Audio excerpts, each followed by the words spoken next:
Kita sudah membuat janji bahwa Ibu akan melakukan pemeriksaan pap smear ya. Untuk waktunya sekitar 10-15 menit. Ibu nanti sebelum pemeriksaan silakan untuk mengosongkan kandung kemih terlebih dahulu karena ini untuk menjaga kenyamanan Ibu. Selanjutnya nanti Ibu ditanggalkan atau dilepaskan untuk celana dalamnya. Sebelum silakan Ibu untuk mengosongkan kandung kemihnya karena kita akan mulai pemeriksaan. Sambil saya akan mempersiapkan alat-alat. Si ibunya dipersilahkan untuk ke kamar mandi mengosongkan kandung kemihnya. Boleh kita sambil berikan baju baju ganti ya, bisa pakai baju ganti. Selanjutnya kita pastikan alat-alatnya sudah siap, sudah ditata secara ergonomis, mudah dijangkau. Kan kita butuhkan sudah ada semuanya.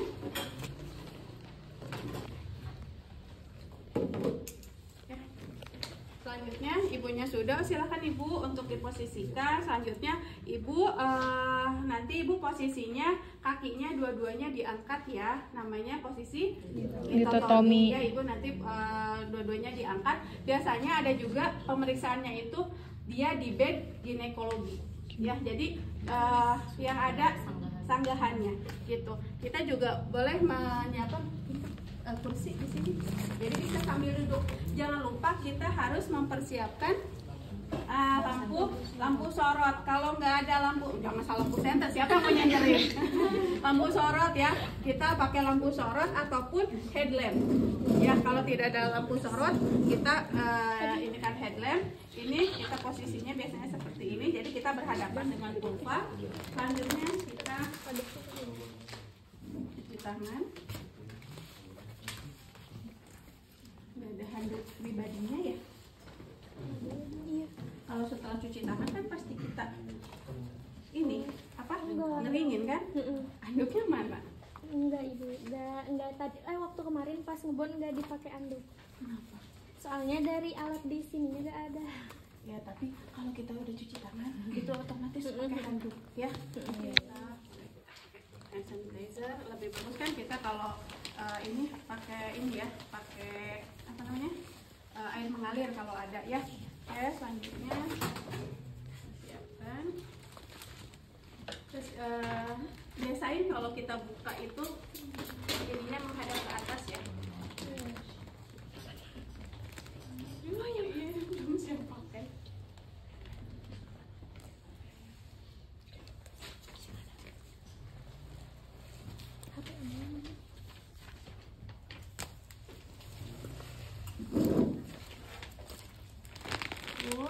Sekarang kita mulai pemeriksaannya ya. Punten diangkat dulu. Mulai dipakai ini dulu. Selanjutnya kita mulai.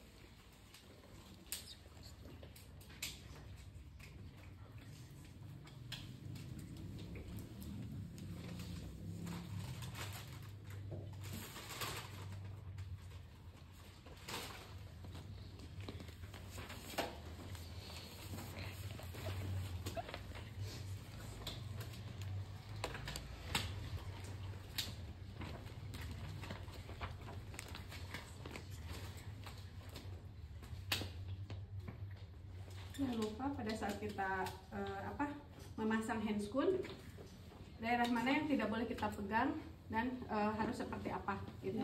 Jadi kalau kulit ketemu kulit, kalau handscoon latex ketemu latex gitu. Jadi jangan sampai nanti kita on steril gara-gara kita tidak memperhatikan teknik aseptiknya. Oke, kalau memang ini bisa kita jangkau, contohnya buat vulva hygiene terlebih dahulu kita ambil ya. Selanjutnya kita bersihkan. Kalau memang ini tampak, ini kita bersihkan.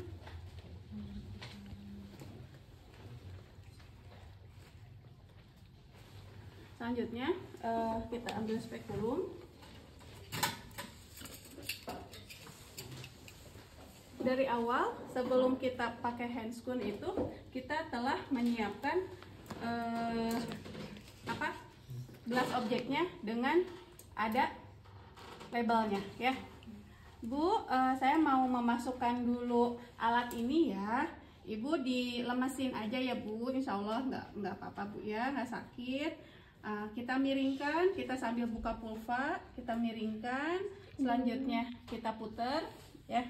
Selanjutnya kita putar dan kita sebelum mengunci kita cari dulu porsionya dia ada di mana gitu. Kadang kan ada yang dia retrofleksi, ada yang antefleksi. Kalau retrofleksi, posisi porsionya dia agak ke bawah.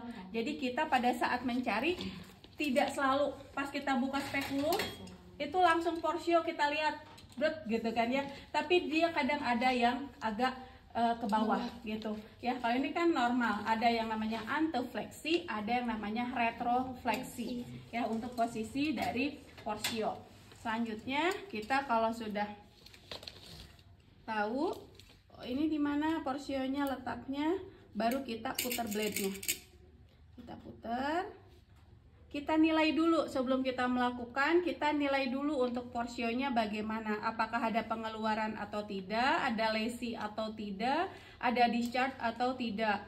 Ya, apakah kalau keputihan, kita lihat keputihannya bagaimana warnanya. Ya, ibunya mengeluh nggak dari awal, ibu sering keputihan nggak? Takutnya kan ada keputihan yang abnormal, ya berbau, berwarna gitu kan ya. Keputihan normal itu kan dia bening. Mungkin kalau laki-laki seperti apa ya? Seperti aci lah ya gitu. Kalau perempuan mungkin pernah ada yang biasanya sebelum dan setelah menstruasi kita mengalami keputihan, kan beda ya. Normal atau tidak? Kalau yang tidak normal dia berbau, dia berwarna, gatal. Ya, bahkan dengan kita duduk aja mungkin teman kita sebelah itu bisa mencium baunya. Itu berarti di sana kenapa? Apakah ada infeksi ataukah memang itu menunjukkan adanya tanda-tanda CA cervix gitu. Ada pendarahan atau tidak gitu kan ya. Tapi porsio tidak bisa digini-giniin ya si ibunya ya. Biasa kan si ibu diposisikan sejajar gitu. Selanjutnya kita ambil spatula air. Selanjutnya kita tanpa menyentuh ya, tanpa menyentuh dinding dari spekulum ataupun dinding dari vagina, kita lanjut ke uterusnya. Selanjutnya, nah di sini, kan di sini ya kita masuk. Selanjutnya kita putar 360 derajat ya. Nah, 360 derajat. Baru kita ke objek gelas yang sudah dipakaikan. Nah, ini 1 kali usap saja.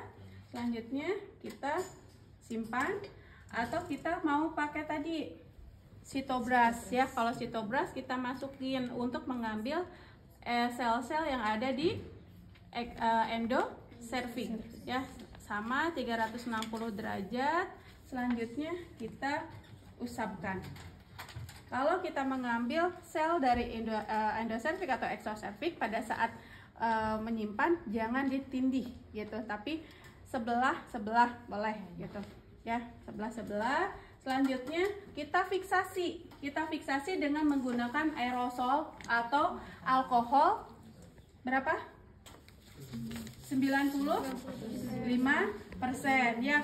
Kita fiksasi. Ada juga yang fiksasi gelas gitu ya. Bisa kita setelah di aerosol, setelah dipakein ini, ada bisa kita kayak gelas kayak gini lagi, tapi tidak panjangnya hanya sepanjang apusan, kita simpan di dalamnya untuk memfiksasi gitu ya. Setelah itu baru kita ini kan kasih tahu ke ibunya, ibu pemeriksaannya sudah selesai ya. Saya buka dulu ininya, spekulumnya. Pada saat buka spekulum kita harus hati-hati ya, jangan sampai si spekulumnya langsung nutup, karena bisa aja melukai si dinding vagina. Kasihan kan ya. Jadi kita harus hati-hati untuk menutupnya gitu. Selanjutnya kita keluarkan, dimiringkan juga sama. Ya ibu, pemeriksaannya sudah selesai ya. Ibu bisa pakai lagi untuk celana dalamnya. Punten ininya dibawa dulu.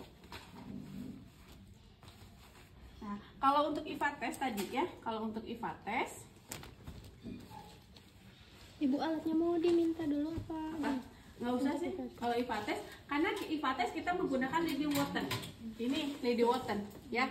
IVA test kita menggunakan Lady Wotten ya, lady yang sudah dipakein kapas seperti ini. Ini kita persiapkan untuk asam cukanya ya. Asam cukanya kita ini kan, baru kita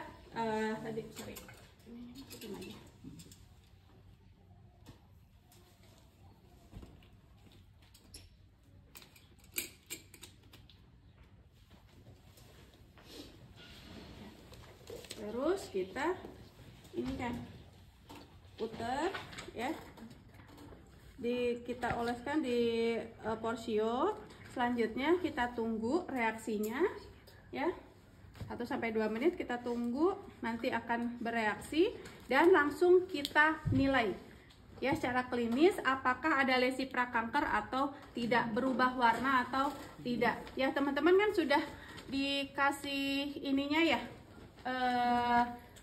di internet juga banyak kan ya untuk melihat bagaimana sih porsio yang normal atau yang tidak. Kalau porsio normalnya kan kayak hidung kita gini ya, ada yang merah muda gitu ya. Tapi kalau sudah terjadi lesi prakanker ada yang kayak putih-putih gitu kan ya di sekitarnya gitu. Nah, ingat pokoknya kita harus menilai SSK-nya, sistem squamosa kolumnar. Nanti si lesi prakankernya itu akan nempel di SSK gitu, sistem squamosa kolumnar itu. Biasanya kita membuat laporan itu digambarkan juga bagaimana sih visual putih itu bentuknya seperti apa. Biasanya ada formnya tersendiri gitu, formnya tersendiri untuk menggambarkan, memvisualkan hasil dari penilaian kita lesi prakankernya itu positif atau tidak gitu ya. Setelah itu udah kita buka kembali. Nah, kalau untuk ini biasanya kita akan bersihkan setelah kita usapkan, kita kita bersihkan dengan menggunakan kapas. Di sini nggak ada ya, itu kapas steril. Kasa steril, maaf. Kasa steril ada nggak? Belum dibikin ya? Ada nggak udah jadi? Nah, itu dibentuk dulu aja. Oh, belum siap. Nah, kalau untuk ini kita bisa membersihkan ya.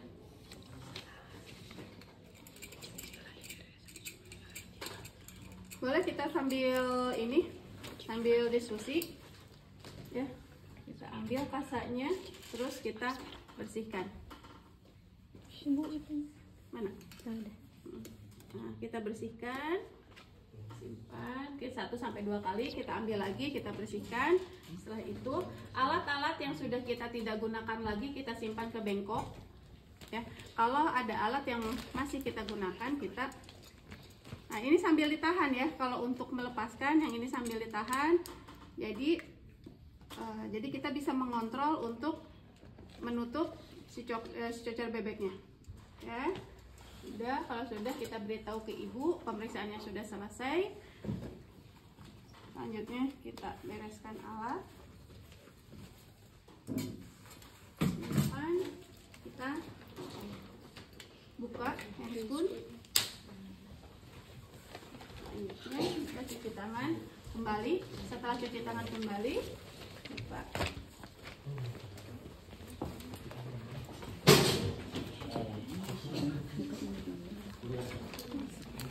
Selanjutnya kita beritahu ibu ya. Kalau untuk IVA test berarti kita beritahu ibu hasilnya seperti apa. Kalau memang harus kita lakukan rujukan, kita lakukan rujukan. Kalau pap smear berarti kita kan beritahu ibu bahwa ininya ya harus dikirim ke laboratorium. Nanti hasilnya kita tunggu berapa hari atau nanti kita konfirmasikan kalau memang hasilnya sudah keluar. Ya, sampai sini ada yang mau didiskusikan dulu?